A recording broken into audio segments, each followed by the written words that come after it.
Hello guys, स्वागत है आप सभी का आपके अपने यूट्यूब चैनल एग्ज़ाम्स डियर में। और आज हम स्टार्ट करने जा रहे हैं बी फार्म सेकेंड सेमेस्टर का प्रीवियस ईयर सॉल्व पेपर्स की सीरीज़। और इसमें आज हम देखेंगे बायोकेमिस्ट्री का 2018-19 का पेपर है, तो इसको आज हम सॉल्व करेंगे। और जिन भी फ्रेंड्स ने ह्यूमन एनाटॉमी एंड फिजियोलॉजी के पेपर्स नहीं देखे हैं और उनको देखने हैं तो वो हमारे प्लेलिस्ट से जाकर देख सकते हैं, वहाँ सभी वीडियोज़ अवेलेबल हैं। तो चलिए इसमें देख लेते हैं। फर्स्ट क्वेश्चन है व्हाट इज़ फॉस्फोलिपिड्स। फॉस्फोलिपिड्स के बारे में बताना है हमारे। फॉस्फोलिपिड्स होते क्या हैं और उनका एग्जांपल देना है। Phospholipid is made up of fatty acids. Phospholipid जो होते हैं फैटी एसिड से मिलकर बनते हैं। अब phosphate group and glycerol molecules, इसमें जो होता है हमारा फॉस्फेट ग्रुप होता है जो कि अटैच होता है ग्लिसरॉल मॉलिक्यूल्स के साथ। इसका एग्जाम्पल में आ जाता है हमारा लेसिथिन और सिफेलिन, ये जो होते हैं हमारे फॉस्फोलिपिड्स होते हैं। नेक्स्ट क्वेश्चन आता है what are energy rich compounds. Energy rich compounds बताने हैं, वो क्या होते हैं और उनके एग्जाम्पल्स देने हैं। Compound during hydrolysis yield large amount of energy known as energy rich compounds. वो कंपाउंड जो कि हाइड्रोलिसिस होने पे हमारा जो है बहुत ज़्यादा अमाउंट में जो है एनर्जी रिलीज़ करते हैं, उन्हें हम कहते हैं एनर्जी रिच कंपाउंड्स। इसके एग्जांपल में आ जाता है हमारा ATP, creatinine phosphate and GTP. तो ये जो होते हैं हमारे एनर्जी रिच कंपाउंड्स होते हैं। नेक्स्ट क्वेश्चन आता है हमारा डिफाइन ग्लाइकोजेनेसिस एंड ग्लाइकोजीनोलाइसिस। इन दोनों को हमें जो है डिफाइन देनी है, इनमें क्या फ़र्क होता है। ग्लाइकोजेनेसिस में क्या होता है हमारा formation of glycogen from glucose. इसमें जो होता है हमारा ग्लाइकोजन का फॉर्मेशन होता है ग्लाइकोजेनेसिस। और ग्लाइकोजीनोलिसिस जो होता है हमारा, इसमें जो होता है ग्लाइकोजन का ब्रेकडाउन होता है ग्लूकोज में। बेसिकली हमारा ये जो होता है ग्लाइकोजेनेसिस जो होता है हमारा ग्लूकोगोन की प्रेजेंस में होता है। और हमारा ग्लाइकोजीनोलाइसिस क्या होता है हमारा, ये जो होता है इंसुलिन की प्रेजेंस में हमारा जो ग्लाइकोजन होता है वो हमारा ब्रेकडाउन होता है ग्लूकोज में। तो यही होता है हमारा। नेक्स्ट आता है हमारा right the hormone involve in the regulation of blood glucose level. हमारे ब्लड ग्लूकोज लेवल को रेगुलेट करने के लिए हमारे कौन कौन से हार्मोन्स होते हैं। फर्स्ट होता है हमारा इंसुलिन और दूसरा होता है हमारा ग्लूकागोन। ये दोनों ही हार्मोन्स जो है वो हमारे पैनक्रियास से रिलीज़ होते हैं। नेक्स्ट आता है हमारा what do you understand by term transaminase and give examples. हमारे ट्रांस अमाइनेज से आप क्या समझते हो और उसका एग्जांपल दीजिए। हमारा इसमें जो होता है transfer an amino group to keto acids to form new amino acids known as transamination. Transamination क्या होता है हमारा, ये एक प्रोसेस होती है जिसमें हमारा जो अमीनो ग्रुप होता है उसका ट्रांसफ़र हो जाता है कीटो एसिड से हमारा न्यू अमीनो एसिड्स जो है हमारा फॉर्म होता है, उसको कहते हैं हम ट्रांस अमाइनेशन। एग्जाम्पल में आ जाता है हमारा transamination of alanine to make pyruvic acid and glutamic acid. हमारा एलानिन का ट्रांस अमाइनेशन करके हम जो है पायरुविक एसिड और ग्लूटामिक एसिड बनाते हैं। नेक्स्ट क्वेश्चन आता है what is allosteric inhibitors. Allosteric inhibitors क्या होते हैं। When inhibitors bind to enzymes at allosteric sites. ये वो इनहिबिटर्स होते हैं जो कि हमारी एंजाइम्स की एलोस्टेरिक साइट्स पे हमारा बाइंड होकर उसको जो है इनएक्टिवेट कर देते हैं या फिर उसकी एक्टिविटी को हमारा इनहिबिट कर देते हैं। बेसिकली जो हमारा एलोस्टेरिक साइट्स होती है वो कौन सी होती है, जैसे हमारा ये जो हमारी ये हो गई हमारी एक्टिव साइट्स, ये जो होता है हमारा एंजाइम्स की एक्टिव साइट्स। बट इसके अलावा जो एक साइट हमारी प्रेजेंट होती है वो होती है हमारी एलोस्टेरिक साइट्स, इसको हम कहते हैं एलोस्टेरिक साइट। ये होती है हमारे एलोस्टेरिक साइट। मतलब अगर कोई भी सबस्ट्रेट अगर एक्टिव साइट पे आके बाइंड हो गया है, अगर उसी टाइम हमारा जो हमारा इनहिबिटर वो हमारे एलोस्टेरिक पे बाइंड हो गया है तो वो जो हमारी एंजाइम्स की जो है शेप ही चेंज कर देगा और जो हमारी एक्टिव साइट है उसको भी इनएक्टिवेट कर देगा। तो ये होता है हमारा एलोस्टेरिक इनहिबिटर्स। नेक्स्ट आता है हमारा define genetic code with examples. हमारे जेनेटिक कोड्स को हमारा डिफाइन करना और उसके एग्जांपल्स के साथ। A set of rules defining how the 4 letters codes of DNA translated to the 20 letters codes of amino acid. इसमें बेसिकली हमारा क्या होता है, जो हमारा सेट्स होते हैं हमारे डीएनए में जो हमारे कोड्स होते हैं 4 लेटर कोड्स, जैसे UCAG हो गया, ये जो होते हैं हमारे इन्हें कहते हैं जेनेटिक कोड्स। एग्जाम्पल में आ जाता है UUC code for phenylalanine. UUC और UUC कोड जो होता है वो हमारा फिनाइलएलानिन के लिए होता है। स्पेसिफिकली हमारे जो है अलग अलग कोड्स होते हैं अलग अलग अमीनो एसिड्स के, तो उन्हें कहते हैं हम जेनेटिक कोड्स। नेक्स्ट क्वेश्चन आता है हमारा write down the synthesis of 5-HT from tryptamine. Tryptamine से हमें जो है 5-HT की जो है सिंथेसिस बतानी है। इसमें जो होता है हमारा ट्रिप्टोफैन होता है वो हमारा कन्वर्ट होता है हमारा 5-HT 5 हाइड्रोक्सी ट्रिप्टोफैन में in presence of tryptophan hydroxylase. फिर हमारा जो है 5 हाइड्रोक्सी ट्रिप्टोफैन जो होता है वो हमारा कन्वर्ट होता है 5 हाइड्रोक्सी ट्रिप्टामीन में in presence of 5 HTP D carboxylase. मतलब ये जो होता है हमारे यहाँ पर जो है डिकार्बोक्सिलेशन होती है, हमारी जो कार्बन डाइऑक्साइड रिलीज होकर हमारा जो है 5 हाइड्रोक्सी ट्रिप्टामिन बना देता है। क्वेश्चन आता है हमारा, write down the biological roles of nucleic acid. Nucleic acid के बायोलॉजिकल सोर्स के बारे में बताना है हमें। ये जो होता है हमारे जेनेटिक इन्फॉर्मेशन को स्टोर करता है, ट्रांसफ़र करता है हमारा ऑफस्प्रिंग में, और हमारा प्रोटीन सिंथेसिस में हेल्प करता है। बेसिकली हमारा यही जो है हमारे न्यूक्लिक एसिड के रोल है। नेक्स्ट क्वेश्चन आता है हमारा, define enthalpy and entropy. Enthalpy क्या होता है हमारा, it is the measurement of energy in the thermodynamic total energy of a system. हमारा बेसिकली हमारा जो है टोटल एनर्जी होता है वो हमारा डिनोट करते हैं हम इंथैल्पी से। और एंट्रोपी क्या होता है, ऑर्डर ऑफ रैंडमनेस, मतलब हमारे जो हमारे मॉलिक्यूल्स हैं उनका क्या ऑर्डर है हमारे रैंडमनेस का। इसमें क्या होता है, high molecules number higher randomness, that means high entropy. मतलब जितने ज़्यादा मॉलिक्यूल्स होंगे उतना ज़्यादा जो है उनमें कॉलिजन होगा, और जितने ज़्यादा मॉलिक्यूल्स होंगे उतना ही हमारा जो उसमें रैंडमनेस ज़्यादा होगा, और उतनी ही जो हमारी एनर्जी ज़्यादा होगी और एंट्रोपी भी ज़्यादा होगी। इसी के साथ हमारा जो सेक्शन ए कंप्लीट हो गया है। नेक्स्ट हम आते हैं सेक्शन बी पे। सेक्शन बी में हमारा फर्स्ट क्वेश्चन है, what is gluconeogenesis, give an outline of reaction, how are their reaction controlled, and what is biological importance of this reaction. हमें जो है ग्लूकोनियोजेनेसिस का हमारा जो है एक्सप्लेन करना है, उसकी रिएक्शंस बतानी है, और वो हमारी कैसे कंट्रोल होती है, मतलब रेगुलेशन भी बतानी है हमें, और उसकी बायोलॉजिकल इंपॉर्टेंस बतानी है। तो चलिए स्टार्ट करते हैं। सबसे पहले देख लेते हैं ग्लूकोजिनोलिसिस होता क्या है। ग्लूकोनियोजेनेसिस जो है हमारा एक फॉर्मेशन होती है ग्लूकोज की फ्रॉम पायरुवेट। हमारा पायरुवेट से जो हमारा ग्लूकोज बन रहा है उसको हम कहते हैं ग्लूकोनियोजेनेसिस। ग्लूकोज मतलब ग्लूकोज, नियो मतलब न्यू, जेनेसिस मतलब फॉर्मेशन। न्यू ग्लूकोज की फॉर्मेशन को हम ग्लूकोनियोजेनेसिस कहते हैं। The enzyme control to gluconeogenesis are pyruvate carboxylase, PEP carboxylase, fructose 1,6 bisphosphatase, और हमारा ग्लूकोज 6 फॉस्फेटेज। ये जो 4 एंजाइम्स होते हैं जो कि हमारा कंट्रोल करते हैं ग्लूकोनियोजेनेसिस को। इसमें जो होता है हम बेसिकली हमारा ये रिएक्शन है हमारी ये जो हमें जो आप ग्लाइकोलाइसिस के हमारी जो रिएक्शन पढ़ते हैं उसी को जो है अपोजिट कर देते हैं, तो वो हमारा हो जाता है ग्लूकोनियोजेनेसिस। इसके हम पहले रिएक्शन देख लेते हैं। रिएक्शन जो हमारी नीचे से स्टार्ट होगी, हमारा जो लैक्टेट है वो हमारा पायरुवेट में कन्वर्ट होता है, और पायरुवेट जो होता है वो हमारा कन्वर्ट होता है oxalo acetate in presence of pyruvate carboxylase में। पायरुवेट कार्बोक्सिलेज जो है हमारा ये एंजाइम्स हैं, इसकी प्रेजेंस में हमारा ऑक्सैलो एसीटेट बनाएगा, और ऑक्सैलो एसीटेट जो है वो हमारा फॉस्फोइनोल पायरुवेट में कन्वर्ट होगा इन presence of Pep carboxy kinase. और ये जो होता है हमारा एटीपी की जो हमारी जीटीपी जो है कंज्यूम होती है यहाँ पर। और इसी तरीके से फॉस्फोइनोल पायरुवेट जो है वो हमारा 2-फॉस्फोग्लिसरेट बनाएगा इन प्रेजेंस ऑफ इनोलेज, और हमारा 2-फॉस्फोग्लिसरेट जो है वो हमारा कन्वर्ट होगा 3-फॉस्फोग्लिसरेट में इन प्रेजेंस ऑफ फॉस्फोग्लिसरेट म्यूटेज। और 3-फॉस्फोग्लिसरेट जो होता है वो हमारा कन्वर्ट होगा 1,3-बिसफॉस्फोग्लिसरेट में in presence of phosphoglycerate kinase. और 1,3-बिसफॉस्फोग्लिसरेट जो है वो हमारा कन्वर्ट होता है हमारा ग्लिसरल्डिहाइड में। और ग्लिसरल्डिहाइड में जो है हमारा ये ग्लिसरल्डिहाइड जो है वो हमारा ग्लिसरल्डिहाइड 6-फॉस्फेट, और ये जो हमारा कन्वर्ट होता है फ्रक्टोज 1,6 बिसफॉस्फेट में in presence of aldolase. Fructose bisphosphate जो है वो हमारा कन्वर्ट होगा हमारा फ्रक्टोज 6 फॉस्फेटेज में in presence of fructose 1,6 phosphatase. ये जो हमारा एंजाइम्स है ये हमारा कन्वर्ट कर देगा फ्रक्टोज 1,6 बिसफॉस्फेट को फ्रक्टोज 6 फॉस्फेट में, और फ्रक्टोज 6 फॉस्फेट जो है वो हमारा कन्वर्ट होगा ग्लूकोज 6 फॉस्फेट में इन प्रेजेंस ऑफ फॉस्फोहेक्सो आइसोमरेज। और फिर हमारा जो ग्लूकोज 6 फॉस्फेट जो है वो हमारा कन्वर्ट हो जाएगा ग्लूकोज में in presence of glucose 6 phosphatase. तो बेसिकली हमारा यही रिएक्शन है। बेसिकली आपने अगर ग्लाइकोलिसिस याद कर लिया तो ये रिएक्शन आप इजीली याद कर सकते हैं। आपको जो है जैसे आप ग्लूकोज से पायरुवेट में कन्वर्ट करते हैं उसी तरीके से हमारा जो है पायरुवेट से वापस जो है ग्लूकोज की फॉर्मेशन होती है। इसके एनर्जेटिक्स देख लेते हैं। इसमें फर्स्ट स्टेप में जो हमारा 1 ATP रिलीज़ होगी, थर्ड स्टेप में हमारा जो 1 ATP रिलीज़ होगी, और फिफ्थ स्टेप और सिक्स्थ स्टेप में जो हमारा 5th स्टेप में हमारा 2 NADH कंज्यूम होगी, और 6th स्टेप में हमारा जो है 2 ATP कंज्यूम होगी। तो वही जो हमारा जो ग्लाइकोलिसिस में हमारा जो था हमारा फर्स्ट स्टेप में एनर्जी कंज्यूम हो रही थी, यहाँ पर हमारे फर्स्ट स्टेप में एनर्जी रिलीज़ होगी। उसी का जो हमारा अपोजिट है। और 9th स्टेप में हमारा जो है 2 GTP कंज्यूम होगी, और 10th स्टेप में हमारा जो है 2 ATP कंज्यूम होगी। तो नेट हमारा जो ATP होता है वो हमारा -9 जो है हमारा ATP कंज्यूम हो जाती है वापस ग्लूकोज की फॉर्मेशन में।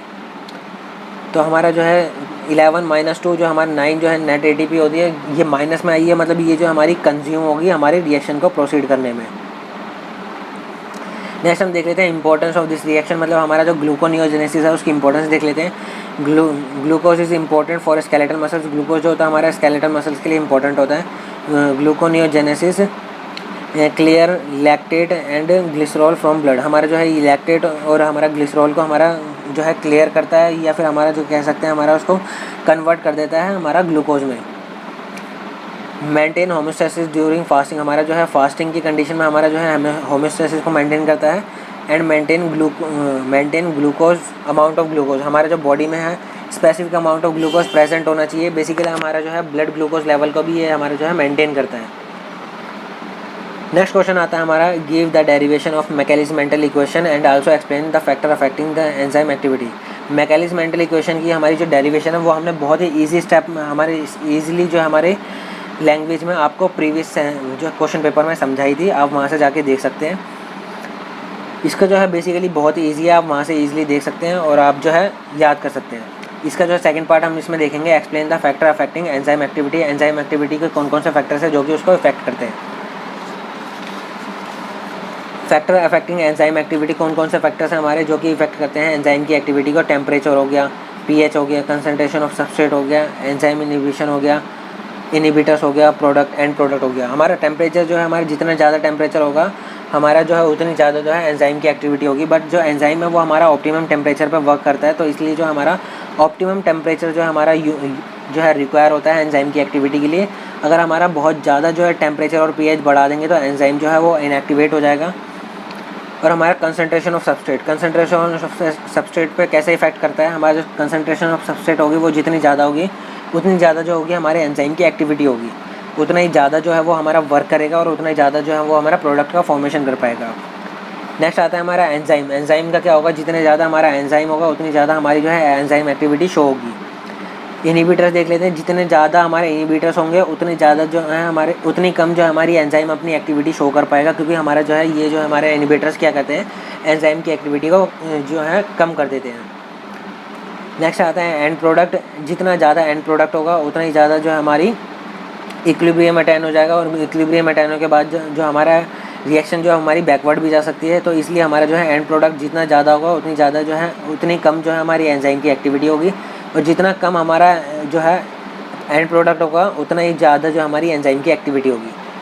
तो यही जो हमारा फैक्टर्स थे जो कि हमारे अफेक्ट कर रहे थे एंजाइम की एक्टिविटी को। नेक्स्ट क्वेश्चन देख लेते हैं, describe the process of DNA replication in detail. हमारे DNA रेप्लिकेशन की प्रोसेस को हमें डिटेल में बताना है। DNA रेप्लिकेशन क्या होता है, अगर DNA जो है हमारा वापस DNA से DNA बनता है तो उसे हम कहते हैं रेप्लिकेशन। DNA से RNA बनता है तो उस प्रोसेस का कहते हैं हम ट्रांसक्रिप्शन, और RNA से हमारा जो प्रोटीन बनता है उसको हम कहते हैं ट्रांसलेशन। ये फ्लो चार्ट आप जरूर बना के आइए। DNA रेप्लिकेशन क्या होता है, it is the process by which 2 identical replicates of DNA producing from one original DNA। एक DNA से हमारा जो है 2 आइडेंटिकल रेप्लिकेट्स बनते हैं हमारे DNA, मतलब DNA से हमारा वापस DNA बनता है जो उसे कहते हैं हम DNA रेप्लिकेट। इसके जो होता है हमारे 4 स्टेप होते हैं। सबसे पहले हमारा जो होता है रेप्लिकेशन फॉर्क फॉर्मेशन, हमारा जो है ये फॉर्क बनेगा, फिर हमारा प्राइमर आएगा जो कि हमारा बाइंड करेगा, फिर हमारा चेन इलोंगेशन होगी, फिर हमारा टर्मिनेशन होगा। तो इसी तरीके से इन 4 स्टेप्स के थ्रू हमारा जो है DNA का रेप्लिकेशन होता है। नेक्स्ट आता है हमारा मैकेनिज्म देख लेते हैं। At the start at origin of replication, हमारा जो है ओरिजिन ऑफ रेप्लिकेशन होता है, वहाँ से जो है DNA रेप्लिकेशन स्टार्ट होता है। DNA helicase separate the 2 strand of form replication fork. हमारा DNA रेप्लिकेज है वो हमारा एक एंजाइम है जो कि हमारा रेप्लिकेशन फॉर्क की फॉर्मेशन करता है और हमारे दोनों स्ट्रैंड्स जो होते हैं उनको सेपरेट कर देता है।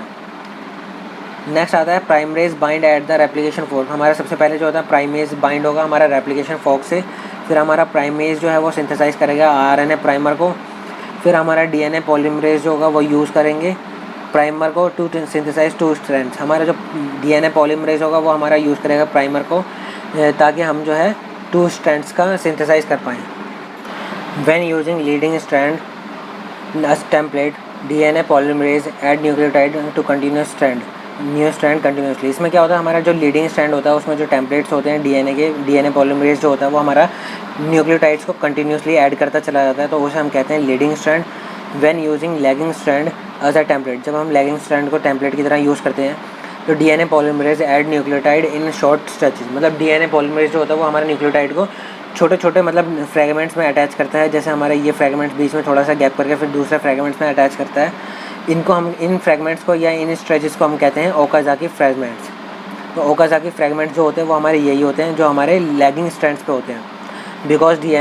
Because enzymes can run only 3 to 5 degree, मतलब 5 से हमारा जो है 5 डिग्री से 3 डिग्री की तरफ जो हमारा एंजाइम्स जाता है।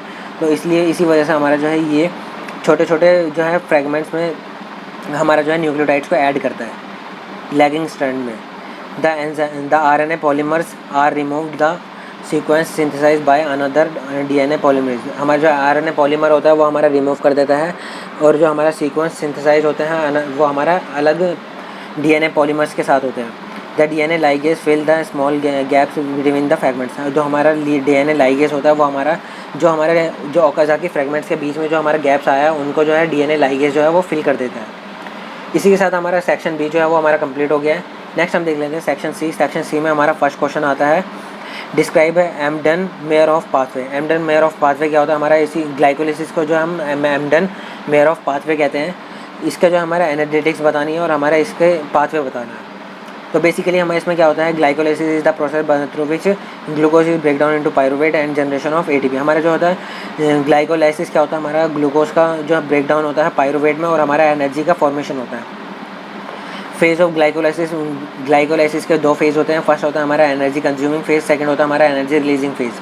फर्स्ट 4 स्टेप जो होते हैं वो हमारे एनर्जी कंज्यूमिंग फेज़ में आ जाते हैं और बाकी बचे हुए 6 स्टेप जो होते हैं वो हमारे एनर्जी रिलीजिंग फेज़ में आ जाते हैं। इसी में हमारा जो होता है ग्लूकोज हमारा ग्लूकोज 6 फॉस्फेट में कन्वर्ट होता है इन प्रेजेंस ऑफ ग्लूकोकाइनेज। इसमें एटीपी कंज्यूम होती है और ग्लूकोज 6 फॉस्फेट हमारा कन्वर्ट होता है फ्रक्टोज 6 फॉस्फेट में in presence of phosphoglucose isomerase. Fructose 6 phosphate जो होता है वो हमारा कन्वर्ट होता है फ्रक्टोज 1,6 बिस फॉस्फेट में इन प्रेजेंस ऑफ फ्रक्टोकाइनेज। इसमें भी हमारी एक एटीपी यूटिलाइज होती है। फिर हमारा फ्रक्टोज 1,6 बिस फॉस्फेट जो होता है वो हमारा एल्डोलेज की प्रेजेंस में हमारा ग्लिसरॉल्डिहाइड बनाता है और डिहाइड्रोक्सी एसीटोन बनाता है। डिहाइड्रोक्सी एसीटोन जो होता है वो हमारा कन्वर्ट हो जाता है ग्लिसरॉल्डिहाइड 3 फॉस्फेट में। ग्लिसरॉल्डिहाइड 3 फॉस्फेट जो होता है हमारा ग्लिसरॉल्डिहाइड 3 फॉस्फेट डिहाइड्रोज की प्रेजेंस में हमारा 1,3 बिस फॉस्फोग्लिसरेट बनाता है। और यहाँ जो होता है हमारा 2 NADH की फॉर्मेशन होती है। 1,3 बिस फॉस्फोग्लिसरेट जो होता है वो हमारा कन्वर्ट होता है 3 फॉस्फोग्लिसरेट में और यहाँ जो इन प्रेजेंस ऑफ फॉस्फोग्लिसरेट काइनेज में। और 3 फॉस्फोग्लिसरेट जो होता है वो हमारा इन प्रेजेंस ऑफ फॉस्फोग्लिसरेट म्यूटेज की प्रेजेंस में हमारा 2 ATP का रिलीज़ करके हमारा कन्वर्ट हो जाता है 2 फॉस्फोग्लिसरेट में। और 2 फॉस्फोग्लिसरेट हमारा इनोलेज की प्रेजेंस में हमारा फॉस्फोइनोल पायरुवेट बनाता है और फॉस्फोइनोल पायरुवेट काइनेज की प्रेजेंस में हमारा पायरुवेट की फॉर्मेशन करता है और यहाँ जो होता है हमारा 2 ATP की फॉर्मेशन होती है। बेसिकली हमारा यही हमारा जो है ग्लाइकोलिसिस का पाथवे है। एनर्जेटिक्स देख लेते हैं हम इसकी। फर्स्ट स्टेप में और थर्ड स्टेप में जो हमारी एनर्जी कंज्यूम हो रही है। बाकी हमारा जो है 5th स्टेप में हमारे 2 NADH फॉर्म हो रहे हैं। 7th स्टेप में हमारे 2 ATP फॉर्म हो रहे हैं। 9th स्टेप में 2 हमारे ATP रिलीज़ हो रहे हैं और इसके जो नेट ATP आती है हमारी वो आती है 7 ATP, क्योंकि हमारा जो हमारी टोटल ATP बनती है और जिसमें से हमारी 2 जो है वो हमारी कंज्यूम हो जाती है। तो नेट ATP हमारी कितनी बनी है? 7 ATP। तो इसी के साथ हमारा जो है ये क्वेश्चन कंप्लीट हो गया है। नेक्स्ट हम देख लेते हैं इसका B part, enumerate the ketone bodies के बारे में हमें बताना है। Describe the formation and utilisation of ketone bodies in body. हमारा जो कीटोन बॉडीज़ है उसके बारे में बताना है, उसकी फॉर्मेशन बतानी है और उसका यूटिलाइजेशन बताना है। इसमें हमारा जो होता है synthesis of ketone bodies occur in liver. Ketone bodies हमारी कहाँ पर बनती है? लीवर में। Use as energy source when glucose not available. जब हमारा ग्लूकोज अवेलेबल नहीं होता तो हमारा कीटोन बॉडीज़ को ही हमारा एनर्जी सोर्स की तरह यूज़ करा जाता है। तो हमारा इसका सिंथेसिस फॉर्मेशन देख लेते हैं कि कीटोन बॉडीज़ हमारी बनती कैसे हैं। एसिटाइल कोए और एसिटाइल कोए, 2 एसिटाइल कोए के मॉलिक्यूल्स मिलकर हमारा जो है एसिटो एसिटाइल कोए बनाते हैं और ये इन प्रेजेंस ऑफ बीटा कीटोथाइलेज। और हमारा एसिटो एसिटाइल कोए हमारा एसिटाइल कोए के साथ रिएक्ट करता है इन प्रेजेंस ऑफ HMG कोए सिंथेज की प्रेजेंस में और हमारा HMG कोए बना देता है। और HMG कोए जो है वो हमारा एसिटो एसिटाइल कोए रिलीज़ कर देता है इन प्रेजेंस ऑफ HMG कोए लाइएज और ये हमारा बनाता है एसिटो एसीटेट जो होता है वो हमारा स्पॉन्टेनियसली एसीटोन में हमारा कन्वर्ट हो जाता है और एसिटो एसीटेट हमारा बीटा हाइड्रोक्सी ब्यूटाइरेट डिहाइड्रोजनेज के प्रेजेंस में हमारा बीटा हाइड्रोक्सी ब्यूटाइरेट में कन्वर्ट होता है। तो हमारे बेसिकली हमारे ये 3 जो हैं कीटोन बॉडीज़ हैं, जिसको हम ट्रू कीटोन बॉडीज़ कहते हैं, एसीटो एसीटेट, एसीटोन और बीटा हाइड्रोक्सी ब्यूटाइरेट। नेक्स्ट हम देख लेते हैं utilisation of ketone bodies. Ketone bodies का हम यूटिलाइजेशन कैसे करते हैं। ये जो हमारा इंपॉर्टेंट सोर्स होता है फॉर पेरिफेरल टिश्यू, मतलब एनर्जी सोर्स की तरह बेसिकली हम इसको यूज़ करते हैं। Tissue which lack mitochondria cannot utilise ketone bodies, मतलब जिन भी टिश्यूज़ या जिन भी सेल्स के पास हमारा माइटोकॉन्ड्रिया नहीं है, वो जो है हमारे कीटोन बॉडीज़ को यूटिलाइज़ नहीं कर पाते। इसका सबसे अच्छा एग्जाम्पल जो हमारा रेड ब्लड सेल्स आ जाते हैं। During prolonged starvation ketone bodies are major fuel source of brain and CNS. हमारा जो प्रोलॉन्ग्ड स्टार्वेशन कंडीशन में होता है, हमारा जो है उस टाइम पे कीटोन बॉडीज़ जो होती है वो हमारी मोस्ट इंपॉर्टेंट सोर्स होता है हमारा एनर्जी का ब्रेन के लिए। और हमारा जो सीएनएस मतलब सेंट्रल नर्वस सिस्टम जो है उसको जो है बेसिकली हमारा एनर्जी प्रोवाइड करता है स्टार्वेशन कंडीशन में या फिर हमारी फास्टिंग कंडीशन में। तो इसी के साथ हमारा ये क्वेश्चन हो जाता है कंप्लीट। नेक्स्ट क्वेश्चन हमारा आता है discuss in detail about urea cycle and also give its significance, मतलब हमें यूरिया साइकिल के बारे में डिस्कस करना है और उसके सिग्निफिकेंस बताने हैं। In urea cycle carbon dioxide and ammonia is and product. ये कार्बन डाइऑक्साइड और अमोनिया जो होता है वो हमारा एंड प्रोडक्ट होता है ऑफ अमीनो एसिड मेटाबॉलिज्म। हमारा जो अमीनो एसिड मेटाबॉलिज्म का जो एंड प्रोडक्ट होता है हमारा कार्बन डाइऑक्साइड और अमोनिया होता है। It occur in mitochondria of liver cells, हमारा लीवर सेल्स की हमारे माइटोकॉन्ड्रिया में होता है। Urea form and filter by kidney and excreted in urine, हमारा जो यूरिया जो होता है वो फॉर्म होता है और फिल्टर होता है हमारा किडनी से, मतलब किडनी से जो होता है हमारा आइसोलेट कर दिया जाता है ब्लड से। यूरिया जो होता है वो हमारा आइसोलेट कर दिया जाता है और हमारा एक्सक्रीट कर दिया जाता है यूरिन के थ्रू। तो ये बेसिकली हमारे यूरिया साइकिल में यही होता है। यहाँ जो है हमारा यूरिया साइकिल का फ्लो चार्ट दे रखा है, इसको आप अगर फ्लो चार्ट की हेल्प से याद करेंगे तो बहुत ईजिली आपको याद हो जाएगा और इसका जो है एग्ज़ाम में इम्पैक्ट भी अच्छा पड़ता है अगर आप कोई भी साइकिल जो है फ्लो चार्ट में बनाते हैं। तो नेक्स्ट हम देख लेते हैं सिग्निफिकेंस। सिग्निफिकेंस में हमारा आ जाता है फर्स्ट आता है toxic ammonia converted into non toxic urea, मतलब हमारा जो है टॉक्सिसिटी को रिड्यूस करता है हमारी बॉडी में यूरिया साइकिल। जो हमारा टॉक्सिक अमोनिया जो होता है उसको कन्वर्ट करता है नॉन टॉक्सिक यूरिया में और इसको एक्सक्रीट आउट कर देता है। Synthesis of some amino acids, हमारा जो है कुछ अमीनो एसिड्स का फॉर्मेशन भी होता है हमारा यूरिया साइकिल में, जैसे हमारा हो गया arginine. Dispose to waste products ammonia and CH O3, हमारा जो है ये 2 वेस्ट प्रोडक्ट को हमारा जो है डिस्पोज करता है और हमारी बॉडी से एलिमिनेट आउट कर देता है। तो यही जो बेसिक फंक्शन होता है हमारा यूरिया साइकिल का। हमारा क्वेश्चन आता है right in detail the mode of protein biosynthesis with schematic representation. Schematic representation क्या होता है, हमारा स्ट्रक्चर की हेल्प से हम जो है प्रोटीन बायोसिंथेसिस को बताना है। तो इसमें जो होता है हमारा transcription to produce pre mRNA, हमारा जो ट्रांसक्रिप्शन होता है हमारा प्री mRNA को प्रोड्यूस करने के लिए, फिर हमारा जो एक्सपोर्ट करा जाता है मैच्योर mRNA को साइटोप्लाज्म में। mRNA जो होता है हमारा साइटोप्लाज्म में जाएगा, वहाँ पर जाके जो है हमारा ट्रांसलेशन करता है mRNA। तो बेसिक हमारा प्रोटीन बायोसिंथेसिस क्या होता है, सबसे पहले हमारा जो है DNA जो होता है वो हमारा ट्रांसक्रिप्ट करता है हमारा प्री mRNA को। प्री mRNA जो होता है वो हमारा न्यूक्लियस में मैच्योर होता है। मैच्योर होने के बाद हमारा जो है ये साइटोप्लाज्म में जाता है mRNA, और मैच्योर mRNA जब साइटोप्लाज्म में जाएगा तो वहाँ जो होता है ट्रांसलेशन की प्रोसेस होती है। तो बेसिक हमारा यही प्रोसेस होती है। हमारा सबसे पहले DNA से प्री mRNA बना, फिर प्री mRNA जो है इसको हम कहते हैं ट्रांसक्रिप्शन। DNA से RNA बनता है उसको हम कहते हैं ट्रांसक्रिप्शन। और फिर हमारा ये mRNA जो है मैच्योर हो गया और मैच्योर होने के बाद ये जो है साइटोप्लाज्म में जाएगा और साइटोप्लाज्म में जो है हमारा ये राइबोसोम्स की हेल्प से हमारा जो है प्रोटीन की सिंथेसिस करता है। इस प्रोसेस को हम कहते हैं ट्रांसलेशन।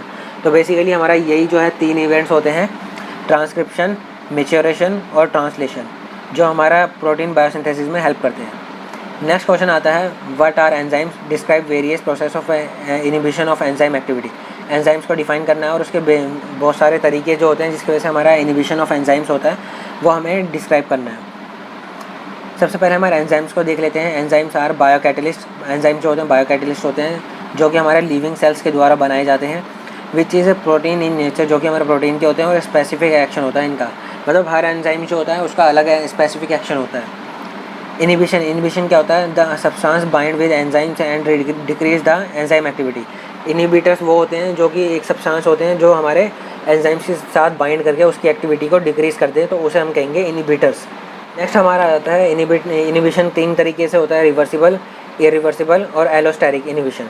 तो ये 3 तरीके से होता है। रिवर्सिबल जो होता है हमारे इसमें जो होता है इनहिबिटर बाइंड होता है नॉन कोवलेंटली, मतलब जो है वीक बॉन्ड से हमारा बाइंड होता है और ये हमारा कुछ टाइम बाद हमारा रिमूव हो जाता है।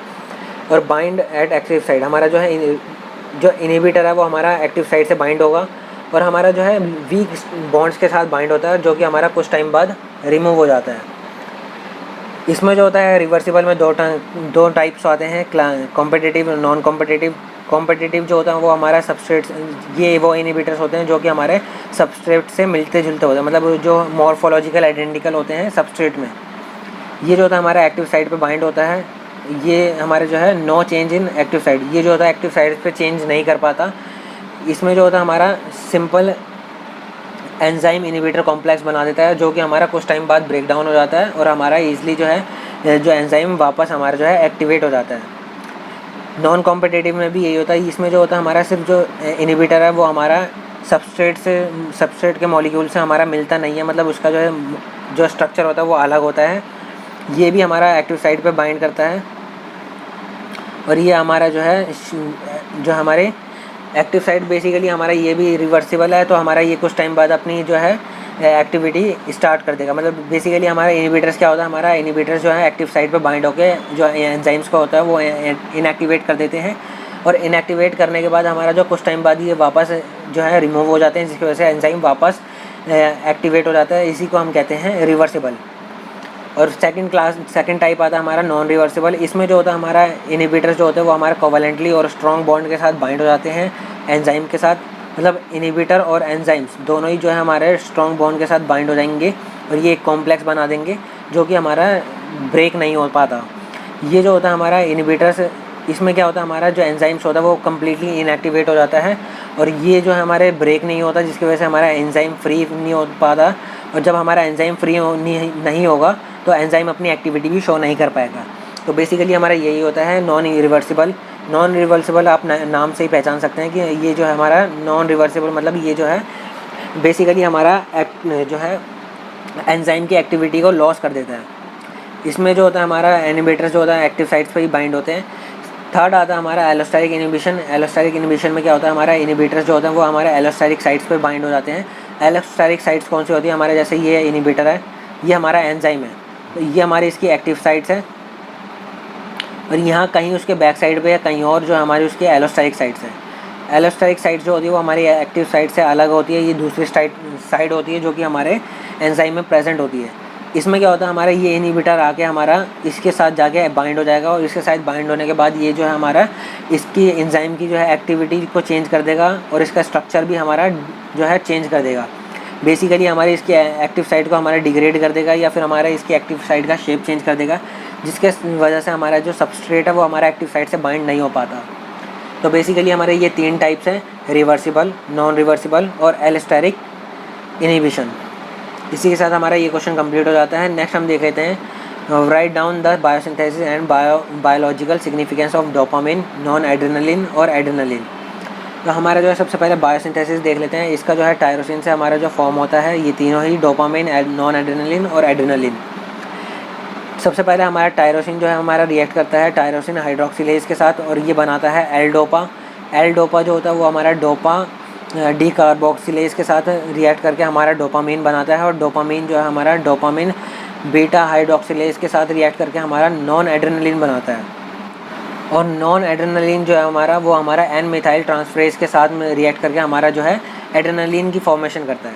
तो इसी के साथ हमारा जो है बायोसिंथेसिस हो गया है। इसको आप स्ट्रक्चर की हेल्प से, मतलब फ्लो चार्ट की हेल्प से समझिए तो ईजिली आप याद कर सकते हैं।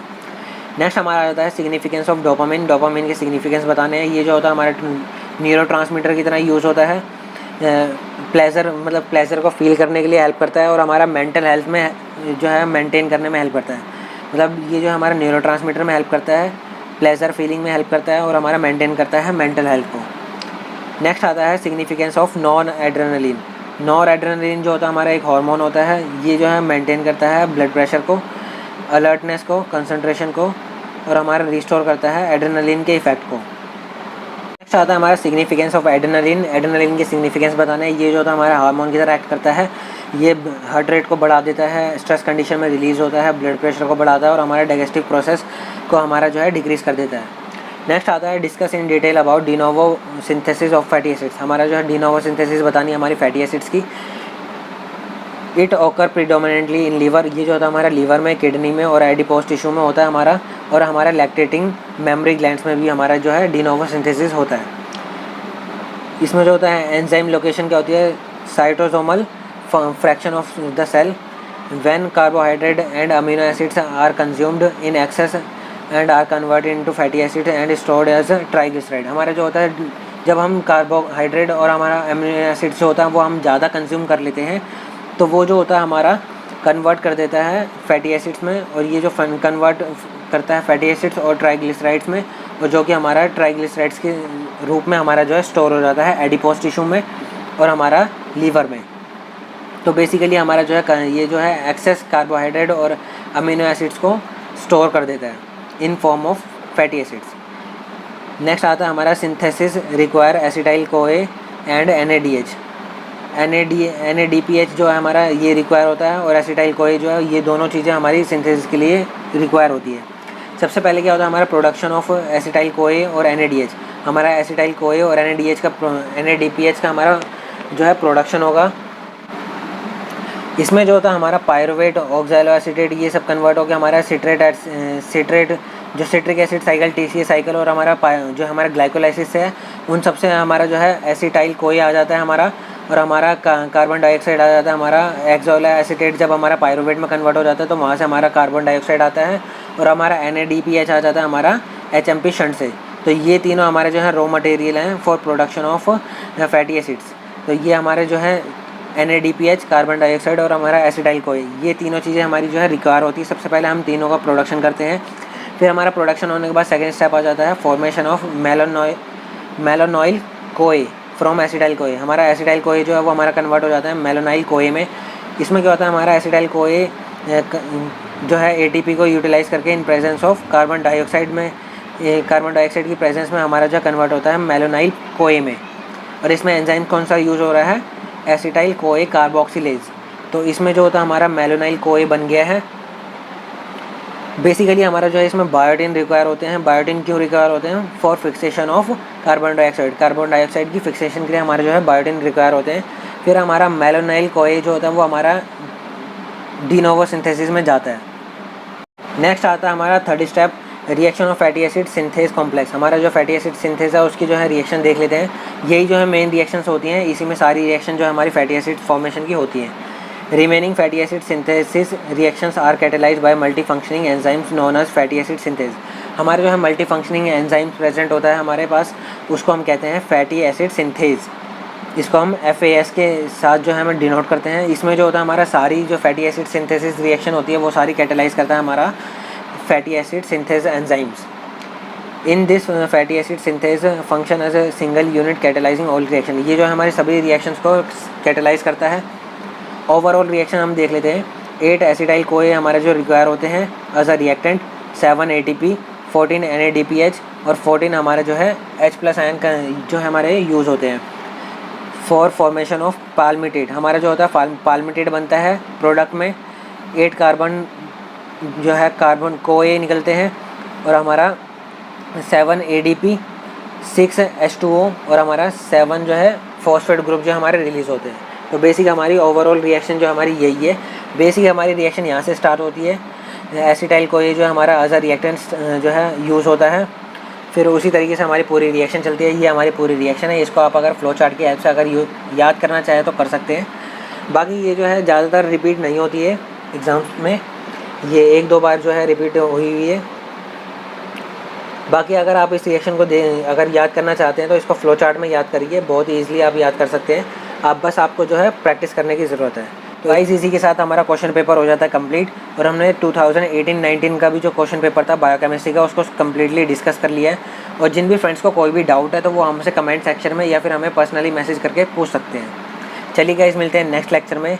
भी फ्रेंड्स को HAP की प्रीवियस ईयर सॉल्व पेपर चाहिए वो हमारे प्लेलिस्ट में जाके वहाँ से देख सकते हैं। और जिन भी फ्रेंड्स को हम फार्मा से रिलेटेड नोट्स, प्रैक्टिकल फाइल्स या प्रीवियस ईयर सॉल्व पेपर चाहिए वो हमारे टेलीग्राम चैनल से आके फ्री ऑफ कॉस्ट डाउनलोड कर सकते हैं। लिंक आपको डिस्क्रिप्शन में मिल जाएगा।